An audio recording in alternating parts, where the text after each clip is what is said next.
On suit avec ce défilé pas comme les autres à Paris. Le créateur belge Bernard Depoorter a bénéficié des locaux de l'ambassade de Belgique comme décor pour un défilé qui avait pour but de séduire Paris, ce qui dans le milieu de la mode est tout sauf évident. Mais vous allez le voir, notre compatriote avait une arme secrète.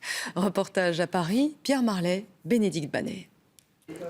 C'est une enfilade de pièces élégantes avec des chaises par dizaines. La résidence de l'ambassade de Belgique attend 300 invités. Pour le moment, l'effervescence a lieu ici à l'étage. Les chambres sont transformées en garde-robe, les salles de bain en salon de coiffure et les femmes y sont tirées à 4 épingles. Dans ce joyeux capharnaüm, on repère un jeune homme pressé, attentif, l'œil aux aguets. Le couturier Bernard Depoorter sait qu'aujourd'hui, il n'a pas droit à l'erreur. Comment parvenir à créer l'événement à Paris quand il est question de mode? Le créateur belge a sa petite idée. Le but, c'est montrer aux Parisiens l'art de recevoir à la belge. Donc, ça veut dire quoi? Alors pour moi, c'est recevoir comme à la maison, d'une manière extrêmement humaine, où les gens sont à l'aise.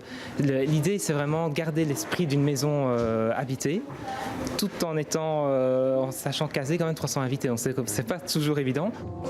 Il s'agit donc de prendre la mesure de cet espace, de profiter de la beauté du lieu pour en mettre plein les yeux. Les invités sont accueillis par monsieur et madame l'ambassadeur. Ici à Paris, il faut sortir le grand jeu car le milieu de la mode en a tant vu qu'il est réputé difficile, voire blasé. Mais si ça marche ici, ça marchera partout, c'est ça. Donc on est dans le saint des saints pour la mode et c'est ça que nous allons faire. Une invitée attire tous les regards. À près de 89 ans, voici Céline Renaud. Séduite par les créations de Bernard Depoorter, elle est la marraine de ce défilé.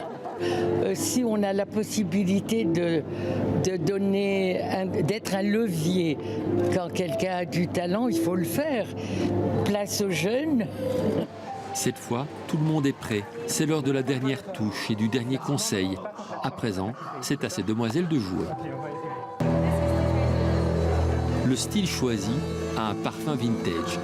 Plutôt que de défiler d'un pas pressé, les mannequins prennent le temps, comme on le faisait à l'époque de Dior. Un vrai ballet au rythme lent qui crée une atmosphère en phase avec le style des vêtements. Souligné par la musique et les accessoires, la référence à Hitchcock est évidente.